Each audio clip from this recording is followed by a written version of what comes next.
tardes, bienvenidos a todos.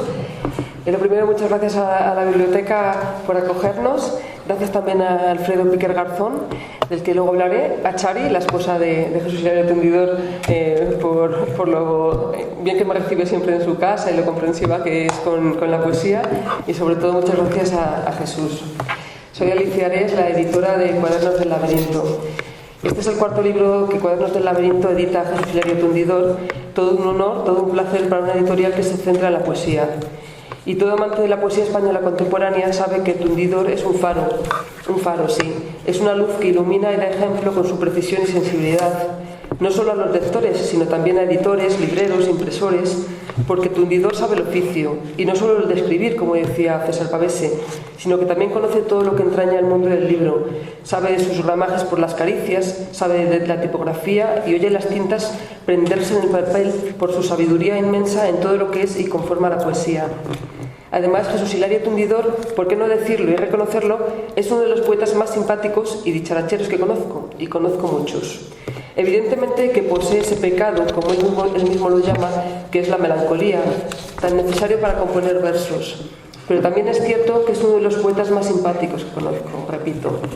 Siempre elegante, con sombrero y bigote y ese porte de galán que toda señorita aprecia.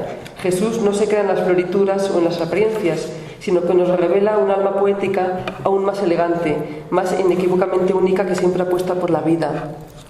El acontecimiento poético, la culpabilidad de las imágenes, el nuevo libro de Jesús Hilario Tundidor que hoy presentamos, es el fruto de toda una vida dedicada a la poesía. Se trata de una larga meditación sobre lo poético y sobre el universo de la poesía. El libro está compuesto por artículos, conferencias, estudios y cartas de Tundidor, quien nos desvela la búsqueda de una justificación que explique el motivo de la poesía, la razón por la que dedicar una vida a escribirla. Para hablarnos sobre el libro y desarrollar más todos estos conceptos, tenemos un presentador excepcional, Alfredo Piquer Garzón, a quien tanto Tundidor como yo agradecemos enormemente su disposición y amabilidad cuando le pedimos que estuviese hoy con nosotros. Alfredo no solo es uno de esos poetas que hoy en día gozan de más prestigio y consideración por parte de los lectores y críticos, sino que además es licenciado en Filosofía y Letras, especialidad de Historia Antigua, es graduado en Artes Plásticas y Oficios Artísticos con la especialidad de Litografía y doctor en Bellas Artes, especialidad de Grabado. Desde 1999 es profesor titular de la Universidad de la Facultad de Bellas Artes de la Complutense de Madrid. Ha realizado numerosas exposiciones individuales y colectivas, nacionales e internacionales, obteniendo numerosos premios de pintura gráfica. Coordina el grupo de poesía del Círculo de Bellas Artes de Madrid, organiza y dirige numerosos recitales en el Círculo de Bellas Artes y en la red de bibliotecas de la comunidad. También coordina el ciclo de poesía y música Odisea Libertad 8 en Madrid. Ha publicado los poemarios Paleografías, Mar sobre este altar, Memoria de naufragios y recientemente Un oscuro nombre, una joya que recomiendo encarecidamente.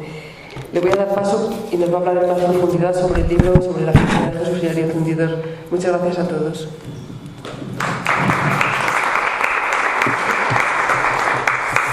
Bueno, muchas gracias, Alicia. Yo soy perfectamente consciente que no es absolutamente necesario presentar a Jesús Hilario Tundidor. Y sin embargo, quiero hacerme hoy aquí eco, como una especie de tarea personal, de intención personal de su larga trayectoria y volver a recordar muy brevemente algunos datos biográficos y literarios. Jesús Hilario Tundidor, zamorano, sale sin embargo su ciudad, cuyo ámbito en un momento dado siente reducido, y vive en varias capitales españolas a medida que la necesidad de otro clima, otra palabra, otra luz va llamando su inquietud creadora. Pero explica de todos modos que todos los pueblos y ciudades en los que ha vivido, de todos ellos recibe un hondo aprendizaje para la vida y un hondo conocimiento también del hombre como verdad común, y sobre todo de los pueblos más pequeños, de los más humildes. Y con todo no deja de reconocer siempre que toda la inspiración y todo el trabajo en su poesía, así como en su propia vida más emocional, están condicionados por su ciudad de origen. Recibe una serie larga de premios, algunos a libros concretos, Adonais en el 62, posteriormente el Álamo o el González de Lama o el Esquío, otros premios al conjunto de su obra, el premio San Juan de Baños en el 97, de la Academia Castellano-Leonesa de Poesía en el 99, el premio León Felipe en el 2000, el premio de la Asociación Madrileña de Críticos en 2006, el premio Castilla y León de las Letras en 2013 y seguramente me dejo alguno por ahí. Publica una serie también larga de libros de poesía, Junto a mi silencio, en el 63, por el que recibe precisamente el premio Adonais, Las hoces y los días, en voz baja, Pasión o Metal ya burilado, Tetraedro, Libro de amor para Salónica, Repaso de un tiempo inmóvil, Mausoleo, Construcción de la rosa, Tejedora de azar, Las llaves del reino, o Fue. Y la editorial Cuadernos del Laberinto publica también en 2013 la antología La fertilidad de los vocablos, que es una selección de poemas representativos de la obra de Jesús Hilario Tundidor, traducida a 6 idiomas, incluido también en una serie de antologías. Publica algunas ediciones novenales, carpetas o plaquettes, y también ensayo, Reflexiones sobre mi poesía, Caos y organización en el mundo mítico del poema, Apuntes para una posición mítica en el estudio de las operaciones creativas, la lengua y literatura españolas. Yo quiero además mencionar una edición facsímil con la revisión realizada por él mismo de Junto a mi silencio, editada en 2002, y la publicación, desde luego, en el 2010 de Un único día, que supone en Editorial Calambur, que organiza y que estructura toda su obra poética en 2 libros únicos, Borracho en los Probilios y Repaso de un tiempo inmóvil, que ambos ofrecen ordenada toda la poesía, como digo, toda su poesía bajo esa unidad totalizadora en que desarrolla su pensamiento y su emotividad personales. No se incluyen, sin embargo, en esa compilación Mausoleo, ni tampoco Fue, porque son 2 obras que él mismo considera de carácter experimental. Yo se lo decía ahora, conocí a Jesús Hilario Tundidor hace 3 veranos en la Feria del Libro de Soria, en el aula del instituto donde Antonio Machado fue profesor de francés. Yo pensaba que no se iba a acordar, yo creo que sí se ha acordado, porque en ese momento éramos muchos saludándole, pero desde luego me llamó la atención de entrada su enorme cordialidad. Yo creo que el acontecimiento poético surge, él me corregirá, de una conferencia pronunciada en el Ateneo de Madrid hace tiempo con el título de El escritor ante el espejo. Como ha explicado ya Alicia, el acontecimiento poético reúne artículos, conferencias, estudios y cartas que reflexionan, justifican el hecho y la actitud de escribir poesía. Se trata de textos breves donde se cierra cada reflexión puntual, pero que se estructuran a lo largo de un hilo lógico que construye paulatinamente, yo diría, un único discurso. Invitan, desde luego, a constatar su coherencia y a identificarse con su reflexión y su planteamiento. Desde el título de aquella conferencia del Ateneo, el autor se sitúa ante el espejo.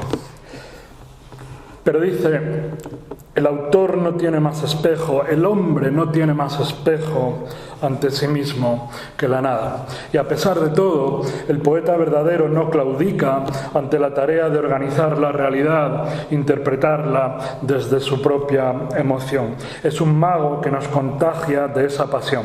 Con su palabra el mundo se abre, las cosas significan, los acontecimientos motivan nuestra percepción y el poema explica, en definitiva, su verdadero sentido humano. Como ha dicho también Diego Jesús Jiménez, el poeta es excelso intérprete de mitos, es profeta evidente y ese resplandor del lenguaje es la batalla que sostiene, encontrar una sucesión de palabras que esclarezca el misterio. Hilario Tundidor afirma: no salvaremos nuestro fracaso de inmortalidad, de ser seres espaciales, temporales, racionales y conclusos, mas aprenderemos que si la destrucción es el fin postrero del hombre y que nada nos saca de la muerte, al menos nuestra vida será historia, ejemplo y aprendizaje de humildad y silencio. Se habla en este libro de la relación entre poesía y pensamiento. La poesía como pensamiento o el pensamiento como poesía. Ambos son un único sendero, dice, de validez para la comprensión de la realidad. Y sigo citando: el pensador y el poeta pertenecen a un tiempo y época precisos y determinados y no pueden permanecer indiferentes al momento que les ha tocado vivir, tanto social como civil, como ética y estéticamente, representando el plano significativo de su testimonio. Los conceptos y poemas en tiempos de crisis deben aceptar sus compromisos como actores en la sociedad a que pertenecen. Juan Carlos Mestre decía en una ocasión: las palabras siguen fundando un pequeño territorio de libertad, decir todo aquello que a veces la ideología del poder nos impide contar. Eso es también la poesía. Responsabilidad, compromiso, sinceridad. En la sinceridad de los consejos a un desconocido Franz Xavier Capus en sus cartas a un joven poeta, Rainer Maria Rilke, advierte de que la crítica y el trabajo de revisión de la poesía es fundamentalmente introspectivo y pasa por descubrir con sinceridad la existencia de una verdadera motivación interior para la escritura. Porque tanto para escribir buena poesía como para escribir buena prosa, se dice en el acontecimiento poético, hay que presentar un estado especialmente predispuesto, estar inspirado. Tundidor recuerda los consejos de Rilke: para que haya arte es necesaria la embriaguez. Quizá aquel Enivrez-vous de Baudelaire, cuando escribía: emborrachaos para no ser los esclavos mártires del tiempo.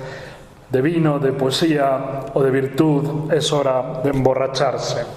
Y por eso se recuerda también a Pedro Salinas, en Todo más claro, que afirmaba: eche por donde eche, vía de San Francisco o vía de Baudelaire, todo poema digno acaba en iluminaciones.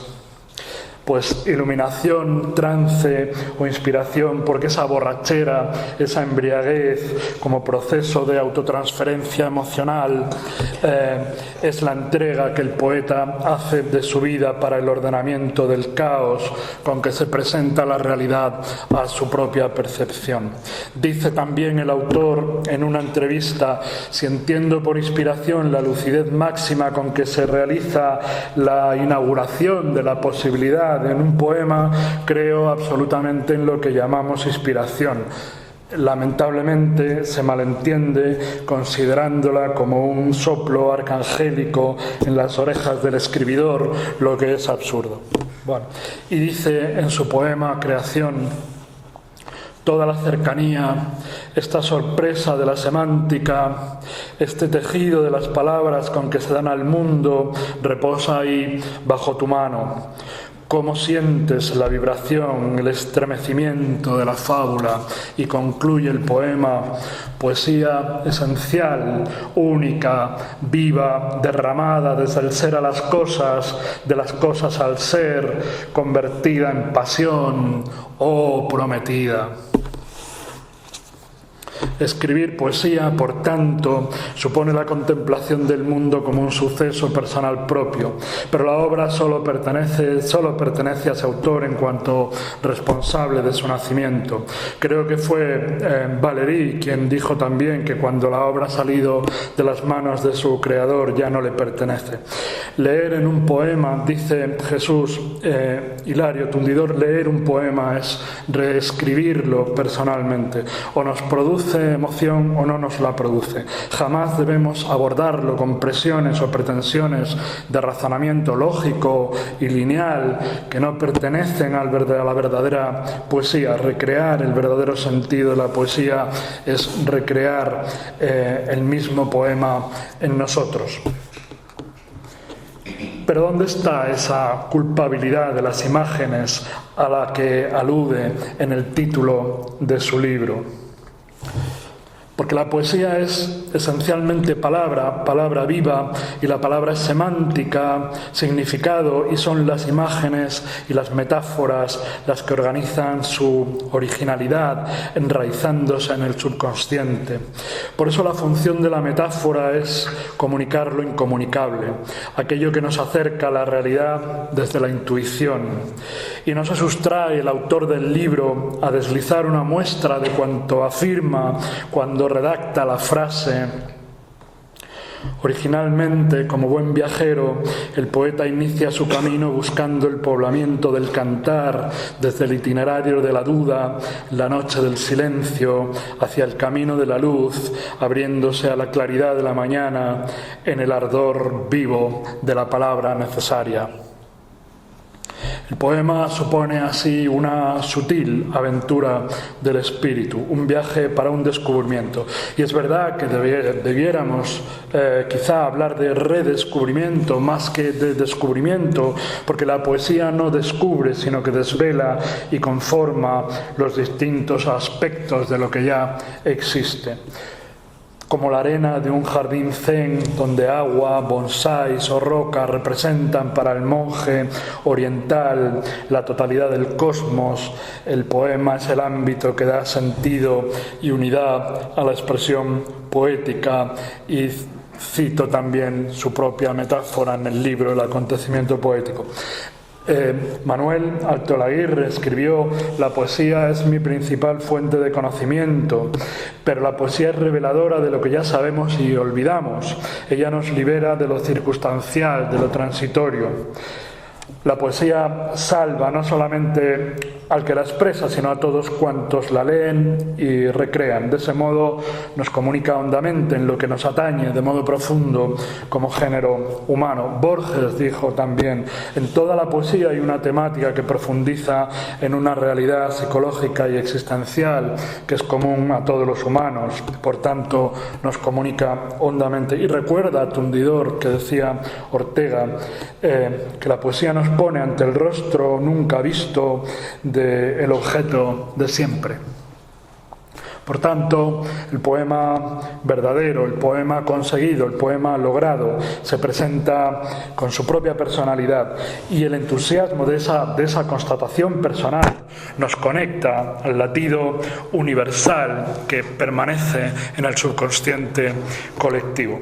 De ello son precisamente provocadoras, desencadenantes, la imagen y la metáfora, y esa es exactamente su responsabilidad, su culpabilidad.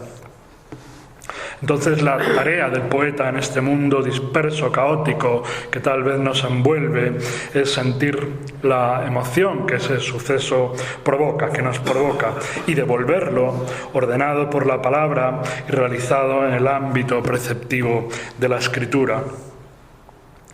Escribir poesía es apasionar la inteligencia, y bajo la culpabilidad de las imágenes del lenguaje subyace la posibilidad del conocimiento absoluto del hombre, dice también el poeta. Yo quiero enlazar en este punto el contenido anterior que he intentado resumir del acontecimiento poético con el texto, también incluido en el libro, de esos apuntes para una oposición mítica en el estudio de las operaciones creativas en la lengua de la literatura española. Aunque el texto se escribe para un fin y un momento concretos, se justifica el proceso evolutivo en paralelo de la literatura y la lengua. Pero me preguntaba, ¿se trata de un enfrentamiento de contrarios o más bien de un diálogo? Oposición mítica, dice el título del texto, porque en ese sentido el mito griego, Apolo y Dionisos, representan y simbolizan la ambivalente dualidad del mundo, coherentemente a los conceptos de caos y cosmos.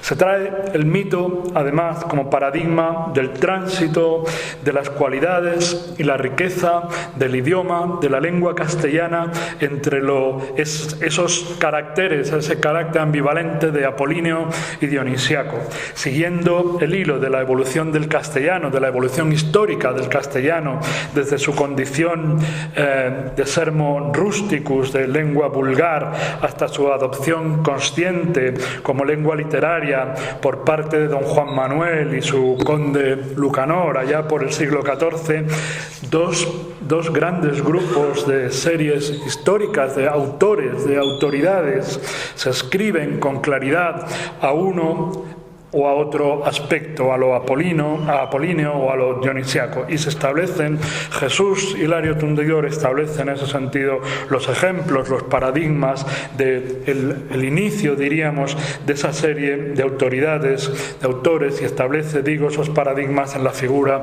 de Fray Luis de León en cuanto a lo apolíneo de la lengua, y Juan de Tasis, el conde de Villamediana, en cuanto a lo dionisiaco.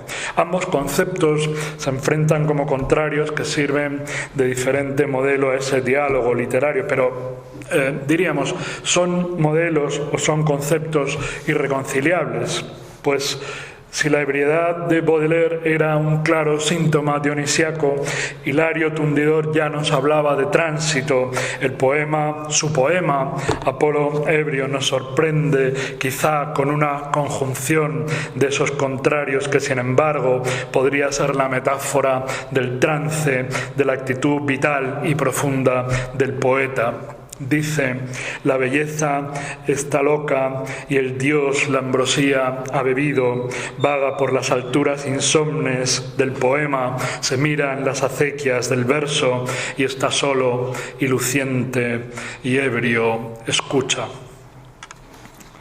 Yo voy a hacer también un breve aparte con otros dos textos específicos del libro, porque se refieren, aun participando de toda esa explicación de fondo del autor sobre el hecho poético, se refieren, creo, a temas concretos. Uno es esa segunda introducción a Mausoleo. Se pregunta en una ocasión a Jesús Hilario Tundidor qué libro de poemas le define mejor. Él responde con claridad: Mausoleo.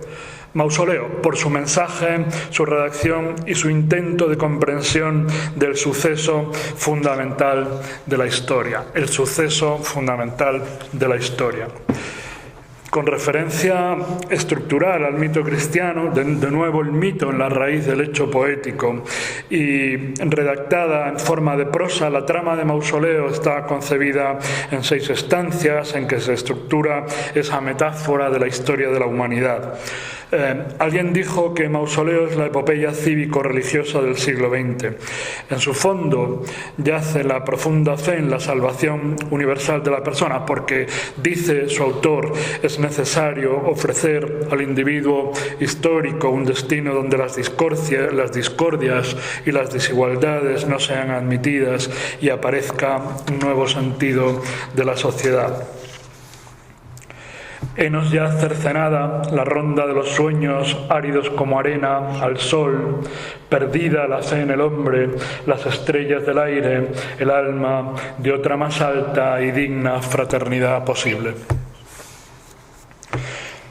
En otro de los textos, en ese segundo de los textos aparte que yo quería mencionar, Epístola, con motivo de la carta escrita a la italiana Giuliana Baita a propósito del ensayo de esta sobre la obra de Jesús Hilario Tundidor, el autor le traza una biografía en la que explica que suponen cuál es la motivación, el contenido, la intencionalidad de sus libros, la circunstancia en la que se originaron, etc.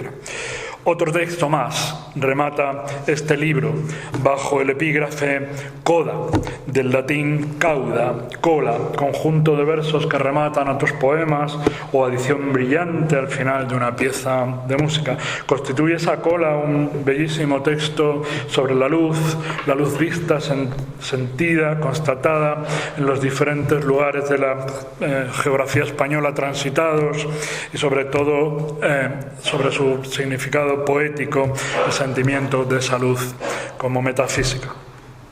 Pues termino.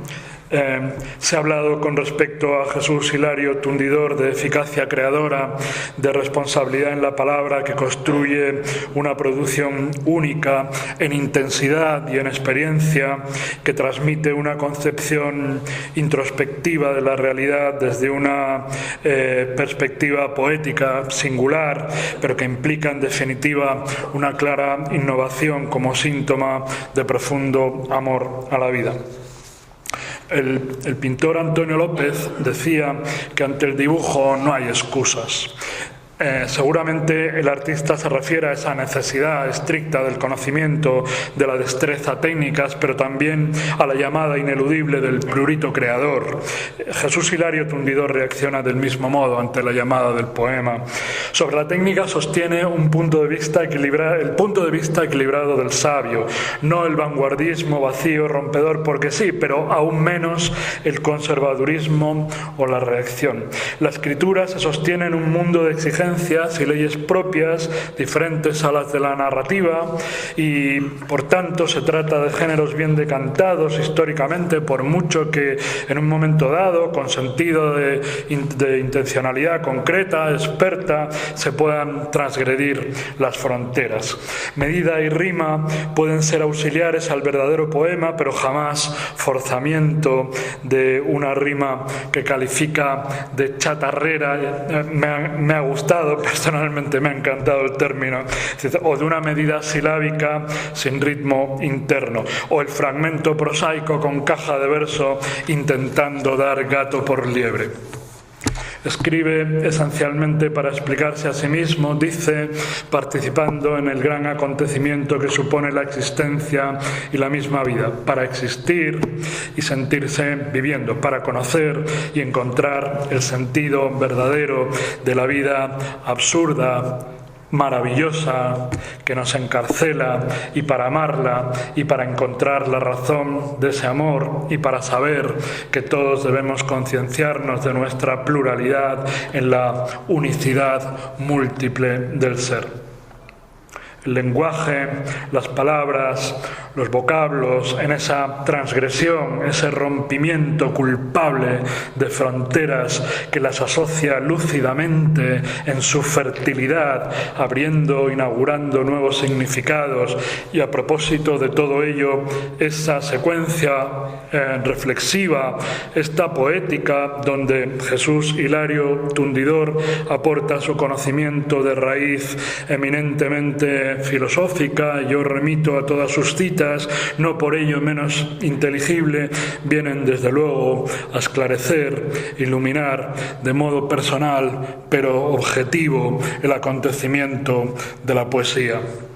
Yo no puedo sino estar de acuerdo, identificarme con su reflexión, aunque hace ya un rato que debería haberle cedido a él la palabra. Pues muchas gracias a todos.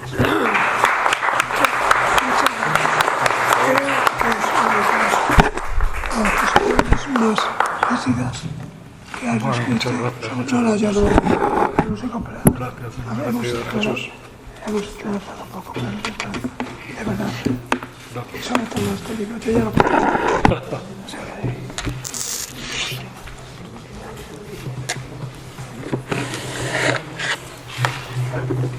Y ese.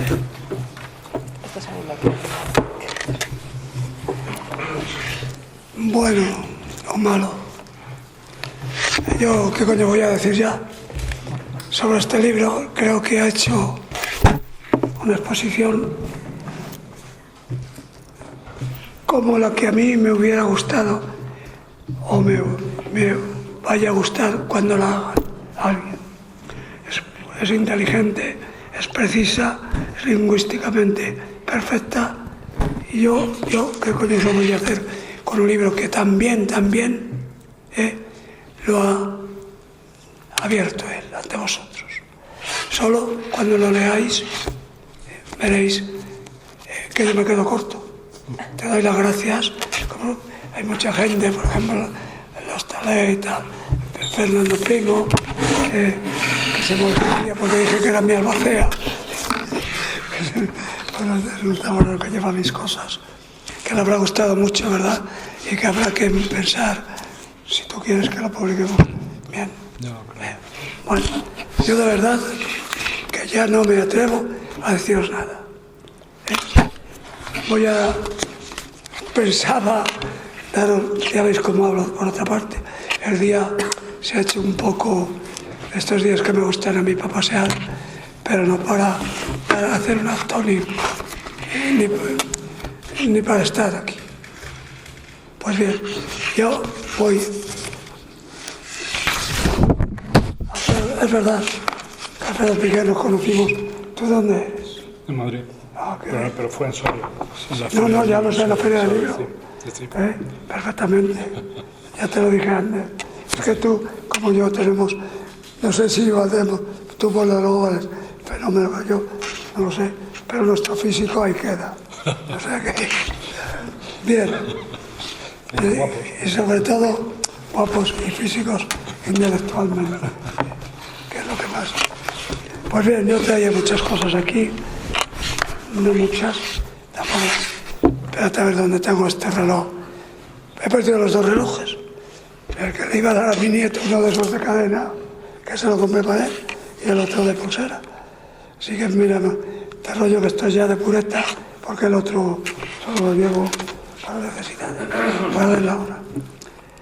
Pues bien, como os digo, traía, ya sabéis, como los que habéis asistido, ¿oís bien por ahí atrás? Por ahí atrás no, ¿verdad? Pues decídmelo, por favor. ¿Sí o no? No vamos a andar así. Y después de cuando mira ahí estéis. Ya, bien. Pues bien, entonces ya me salto las cosas porque de verdad voy a buscar solo los 2 o 3 poemas que había puesto como ejemplo de lo que aquel artículo incorporado al acontecimiento poético aclaraba o hablaba de ellos. Pues bien, lo voy a saltar porque ahí queda lo tuyo, que me quito el sombrero, aunque no me lo quito nunca por la calva. No, ya otra vez me marché un día cuando estaba presentando uno, mucho, pero horrible, no por mí, pero era una alabanza bobada, pero además sin saber lo que decía, para lo que estaba. Cogí y bueno, muy bien, sigue hablando, que yo ya no tengo nada que hacer aquí. Aquí no tengo nada que hacer tampoco, porque vosotros os habéis dado cuenta que Piquer ha hecho un estudio perfectísimo de lo que puede ser este libro. Es un libro que eso sí. Me lo he leído. Ya lo veo. Por eso, yo creo, ¿qué tal se lee? Hablando en serio, porque yo tengo un poco de miedo, porque es un libro hecho desde 15 a 16 años. Algunos, como por ejemplo Metapoética Poética, que es un librito que publica la colección, la Federación de Asociaciones de Profesores de Lengua Española, que entonces había publicado 9, había publicado Guerra, había publicado Damas, había unos cuantos, que yo ahí yo no sé mucho que pintaba. Pero bueno, ahí queda un libro bien. Pues quitando este libro que os digo, que es de poesía, y poesía razonada, si es que se puede, razonada, la poesía. La construcción del libro es una construcción de esas que yo gozo haciendo para dar unidad. Primero unas palabras de presentación, luego la génesis de la obra, que es el retrato del autor ante el espejo. Pero ahí es el individuo que escribe o el hombre frente a sí mismo. Aquel que me lo va a dar después en la obra, pues el resultado de todo lo que escribo. Luego la poesía como pensamiento dictado, bien, en fin, están hechos con palabras, una génesis, un primario, 1, 2 y 3, que incluye cada uno 2 capítulos, pues racionales, vayamos a decir, aunque tengan poco de racional, sino de intuitivo y de emoción ante la palabra y el verso. Y por último, un coda, que terminaremos después con él, que me alegro que te guste mucho, porque yo creía que no iba a gustar nada, pero lo puse por necesidad. Una cosa importante que ya saldrá por ahí, en otros sitios porque ha salido, es un paseo por mi bibliografía, donde están todos los libros que he publicado, la bibliografía de ellos, y los que sean algunos de los artículos, libros que se han ocupado de mi obra. No he puesto los que, porque esta mañana me decía, no citamos, un profesor de León, muy amigo mío, que decía, no está en mi libro sobre el fuego, que es lo que mejor es. Digo, sí, pero es que eso corresponde al apartado bibliográfico de los libros individuales. Y estaban libros en generalidad de ellos o la obra. Bien, por eso acabamos pronto. Vamos a ver, os hago por aquí, por ahí. Puede ser como empieza la Génesis, que es ese retrato del autor, que dice, desde principio creo que el hombre no tiene más espejo ante sí mismo que la nada. Como todo lo que existe y ha tenido principio, la nada más absoluta. El otro espejo, el efímero, cuando es el escritor quien se mira en él, sois vosotros los que me leéis, los que juzgáis, los que me veis y me creáis o me reconoceréis frente a mí, leyéndome o interpretando mis palabras. Como ahora, nunca de fingidor, sino de conocimiento, sino de participación de lo que sé y pienso del mundo desde mis experiencias y desde mis reflexiones. Lo que sentís vosotros de mi corazón y de mi mente. Estoy seguro que es más verdad que lo que yo certifico o pueda certificar de mí mismo. Mi deseo es hacer aquí una especie de declaración, no de principios, sino de finales, tal cual os hablé, tal cual me siento y me veo ante el espejo de la personalidad, que es la propia conciencia cuando se trata de descubrir la entraña misma del hombre real, del hombre natural y perverso que somos, nuestra indefensión y nuestro fracaso. Con toda la violencia personal, íntima, que estos actos suponen cuando uno precisa perfilarse a sí mismo ante los demás, me entregaré a ciertas meditaciones que han conformado desde siempre los orígenes de mi pensamiento sobre la actitud poética y que han creado todo lo que yo he podido hacer escribiendo o pensando. Con esto pasamos, ya os digo que pienso que ha dicho todo lo necesario del libro, así que bueno, vamos a adornarlo, si es posible, con algún poema y ya está. Por ejemplo,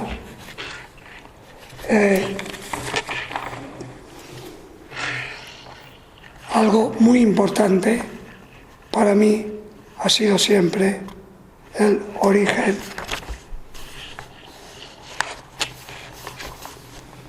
de aquello que se comunica. Naturalmente, los que escribimos lo hacemos por las palabras. Pero además no voy a poner estos artefactos, que aunque perdí las buenas, me valen.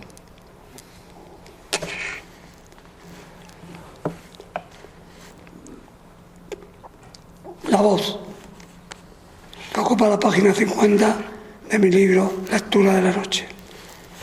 Viene del aire, de la luz, del día, pero no hay nada en cada sueño. Solo una arena allá en el fondo tiembla, casi una playa, levemente una playa, dulcemente una playa donde reposa y muere. Ella llega del día, del abedul, del álamo, del chopo, pero no hay nada en la esperanza. Apenas un esfuerzo, una cruz última, un último sonido de pájaro en la niebla. Y se derrumba allí, por sortilegio de la tarde, y cesa. Viene de la piedra o el agua, y nadie siente su humedad, su enorme dimensión. Trae cintas, hojas, hierbas, plantas olorosas. Nadie la escucha. Llega y sucede.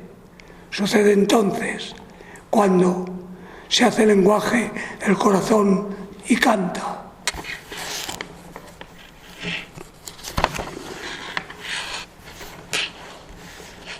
En Génesis, que es ya el actor ante el espejo, convendría tal vez recordar, ahora en síntesis y generalizando, los dos métodos fundamentales en la adquisición del saber humano y los órganos que lo ejecutan, que son la mente y la sensibilidad. La primera ejercita el razonamiento lógico, consecuente y organizador, abarcando las ciencias racionales. La segunda, la sensibilidad, provoca la adquisición intuitiva tan importante para el poeta, que por generalización comprende las artes espaciales e inespaciales en las que ocupa un lugar preeminente la música o la poesía. La emoción erradicada, aunque solo sea como símbolo visceral de la emotividad. En las hoces y los días, mi poema El corazón singulariza este mirarme en el mismo espejo de mi vida. El poema se titula El corazón. Muchos conoceréis los poemas que leo, porque naturalmente tenéis mis libros y son como ejemplo, están sacados de ahí. Mirad, ahora lo pongo sobre mi mano, oídlo, justifica una vida. Dentro de su volumen cabe los ríos en tiniebla y la clara posesión de la luz. Si lo tuviera unos instantes más, me quemaría su peso, su ternura, su profundo misterio. Jamás, frente a mis ojos, a tal extensión tuve.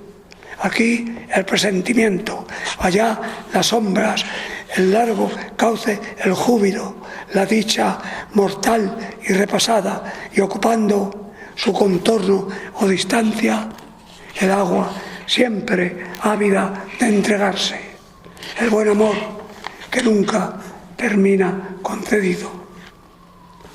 Honda fue su verdad y es su ceniza. Bajo su sencillez de forma, en el ámbito luminoso de su noche sonora, reposa a principio y concluye el triste sueño humano. Hay más cosas por ahí, pero bueno, vamos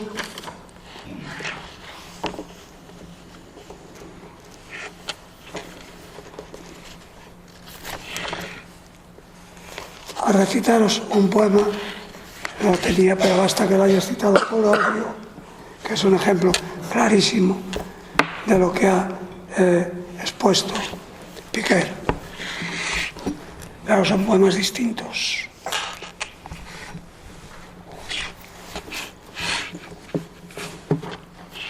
Apolo, ya sabéis que luego se hablará de la ebriedad, distinto, y de Apolo de la claridad. Renunciaré a las tiernas desolaciones de los oráculos, los volantes del sueño que dibujan las formas de los días futuros? Pues el polen no convierte jacintos en este territorio, ni árboles el burdel, sino el deseo que los perpetúa. Oye el viento, yerra la sibila, la belleza está loca y el dios la ambrosía ha bebido. Vaga por las alturas insomnes del poema, se mira en las acequias del verso y está solo, y luciente y ebrio escucha. Un mar extenso piensa, oficia augurios. ¡Qué vaticinios! La toma de nuestra mente, la ocupación del conocimiento. Por los presagios de las predicciones, su nao navega, estremece toda mi intimidad. Tombas marinas, espirales de música que armonía en la noche. Una hondísima paz abre el costado de las aguas y allí se anega y posa el mundo. Eximida del riesgo, la belleza se acidia en el vómito de las palabras. Loca está la belleza y el dios luciente, solitario, ebrio por las analogías lúbricas de la metáfora, se manifiesta allí.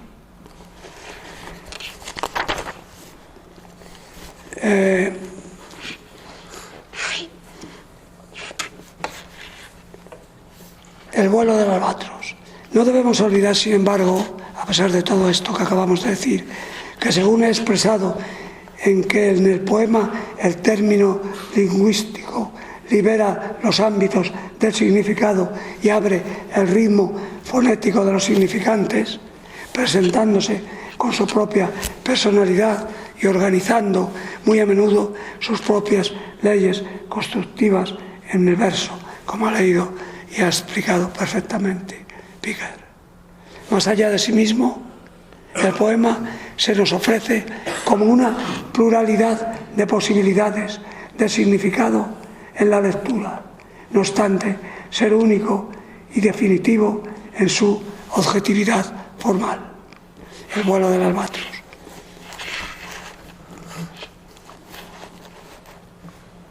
Fue aquel albatro que recordáis de Baudelaire, que no podía levantar las alas. Ahora es otro vuelo distinto.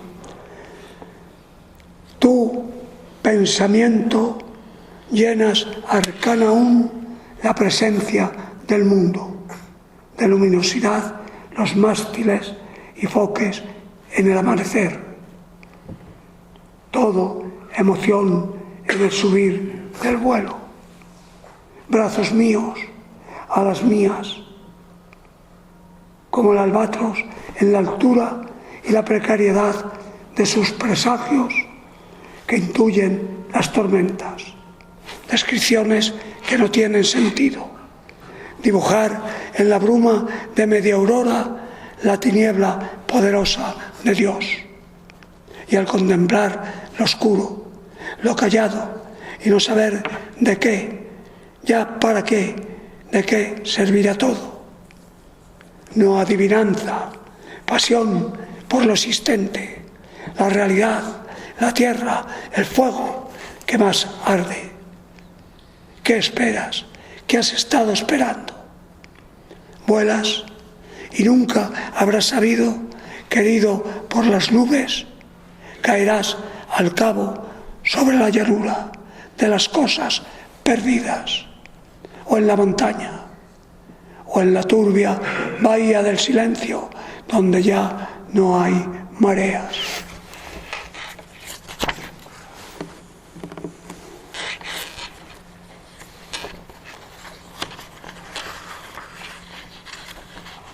En esta poética, ese libro que os dije, de que para mí fue un honor participar Entonces no os podéis imaginar, grandes poetas.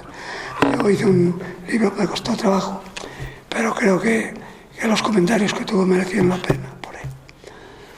Pues bien, vamos a seguir hablando un poco en este sentido de construcciones y de construcciones.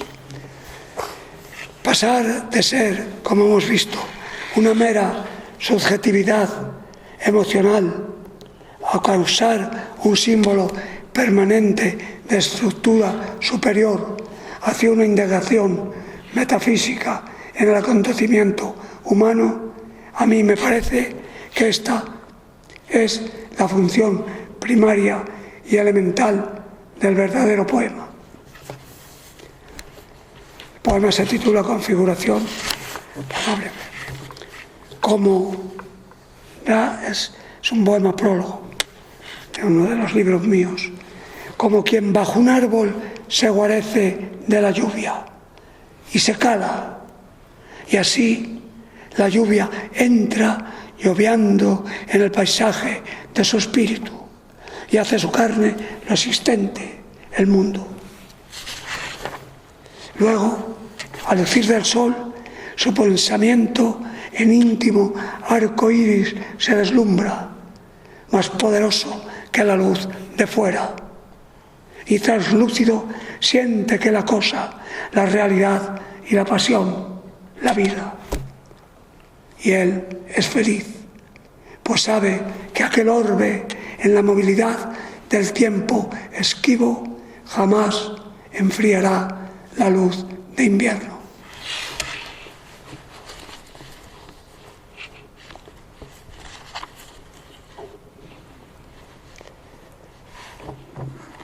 No quisiera aburriros mucho. Bueno.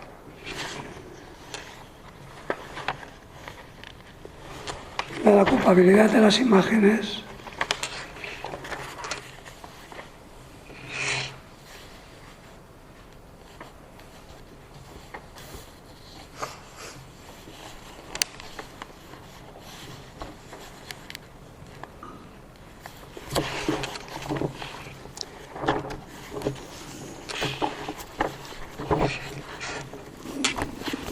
Yo traía un planteamiento, ahora me han pedido que recite un poema que me lo pidieron Fernández Tubay. Fue una sombra en Salamanca, en el Liceo, fue verdad un verdadero alborozo. Estaba lleno, la gente se tiró media hora aplaudiendo, yo no sé por qué, me sentaba, me quería marchar porque estaba avergonzado. Pues sabes, llega un momento que ya te parece. Bueno, pues aquí me lo han pedido, ahora nada más entrar, este poema con el que vamos a terminar. Yo traía para contar las cosas, para contar también Alfredo, que para qué. No, además me interesa muchísimo. Vamos a ver. Os contaba que para terminar hoy con uno de mis poemas, antes de nada quiero decir que esto es un libro que no está hecho para dar concesiones. No es tampoco un libro para mí, ni para explicar nada, para explicármelo a mí muchas veces, pero está hecho en función de lo que debe de ser el conocimiento del poema, de la escritura y de sus resultados, que tanto hoy se desprecia. Porque todos los poemas no se echaron polvo, ni contarte de por ahí. Yo creo que la poesía, eso puede entrar en un libro, pero tiende, claro, depende de cada uno la circunstancia y el momento en que se escriba, pero creo que tiende a dar un conocimiento más radical y más completo del hombre. Bien, pues os recito y termino, así respiráis y pensáis en lo que ha dicho, pero con Mara Belén, si puedo. Mara Belén es un poema que yo hace muchos años que no leía, que fue clave en mis lecturas, en mi libro. Él estaba hecho sobre, eran tiempos duros, tiempos que había que guardar la cabeza, y en fin, estaba Mara, ya veis que consiste, son dos términos, como sabéis, bíblicos. Mara, que es lo de Moisés, que toca con la varita allí en el desierto. Dice, la fuente la llamó Mara, que significa amargura. Y luego Belén, para los cristianos también, pues significa sitio de redención, de alegría. Son los dos opuestos. Aquellos años eran mucha Mara y poco Belén. Pero Belén siempre fue una espera, una esperanza. Por eso se titula Larga canción para la infancia.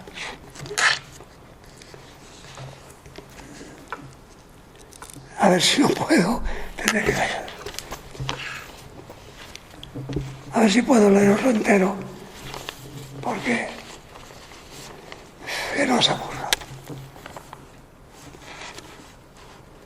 Mara Belén, o sea, es un poema que trasciende el verso y la situación lingüística. Mara Belén, en que ceniza y viento de la tarde la juventud se ha ido a posar perdida.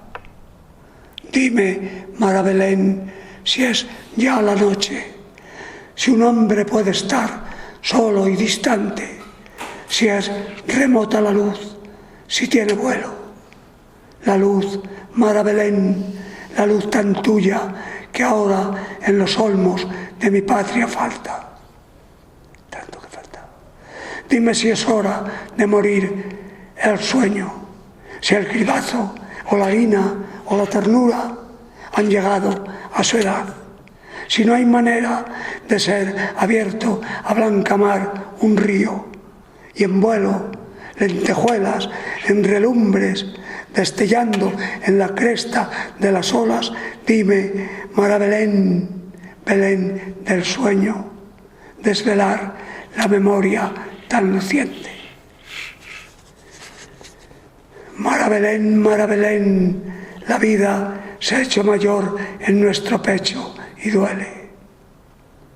¿Dónde se fue el olvido de tus manos? ¿Dónde el amor de ser mi compañera? ¿En qué polvo de Dios los verdes días fueron sembrados sin voleo al aire? Mara Belén, la vida no es ya siempre. Y ahora querría concederte todos los extraños juguetes iniciales: la cigüeña del soto, el perro de cartón, el sable, el alma, la guerra aquella de mi padre. El tiempo, Mara Belén, no puede regresarnos. Ruego por la amistad. Veo tus muslos de niña que se incendia, la dulzura de tus pechos creciendo, aquella falda de organdí que partí por hacer ruido, por hacer pronto y no estar solos nunca, por no ser hombres de verdad y amarnos. Ya ves, Mara Belén, por no estar solo, por no ser hombres, o quisiera que pudieras llorar como aquel día. Cuánta cerilla en vano he gastado en la noche por oírte, por regresarme y retenerte pura. Cuántas y en cuántas más se me perdió el aliento. Ay, di, Mara Belén, los ricos sueñan, gastan cerillas en la noche y saben que el pan mojado en agua es pan de nieve. Mara Belén, he ido quedándome la vida en cada huella, quedándome la madre y la esperanza, la fe del corazón, y ahora resulta que en el crecer la pena no concluye. No sé si de repente es el olvido. Ya no recuerdo la canción ni el cuento de aquella tarde gris. Ya no recuerdo si has podido crecer, si te caíste desde la altura aquella de tu enagua hasta los peces rojos del estanque. Hay tristeza y azul. Se puebla el día de palomas y otoño. desde una umbría desolada, tomo la voz antigua de las tardes nuevas. Mara Belén, escucha, alta es la fe que busca a los amigos. Bueno.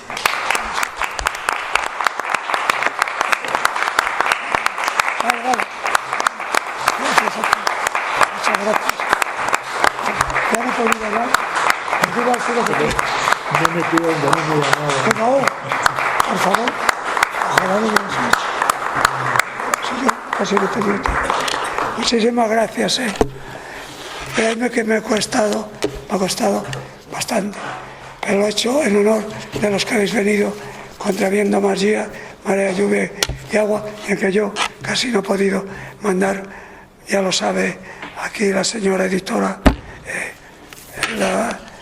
lo que me mandó ella. Está muy bien hecho y vale donde soy.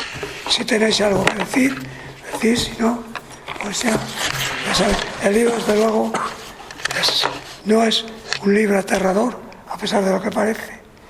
Yo creo que es claro, a quien le guste la creación literaria, no solo poesía, y a quien indague o quien piense indagar en la verdadera poesía de todos los tiempos, no la mía. Bueno, pues eso. Vale. Bien. Gracias por venir, os agradezco. Pues ya veis, estamos en petit comité, ¿verdad? Mira, sería muy interesante esto, que es llevarlo por allí. ¿Te das cuenta?